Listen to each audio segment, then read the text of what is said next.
उठान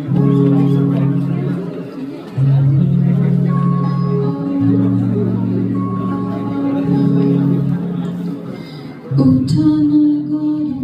कुराकानी जाडले मत छौँ दुवै हामी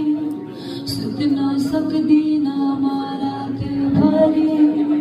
दुई रात कट्यो छटपटी टाढा भुल्टेर आयो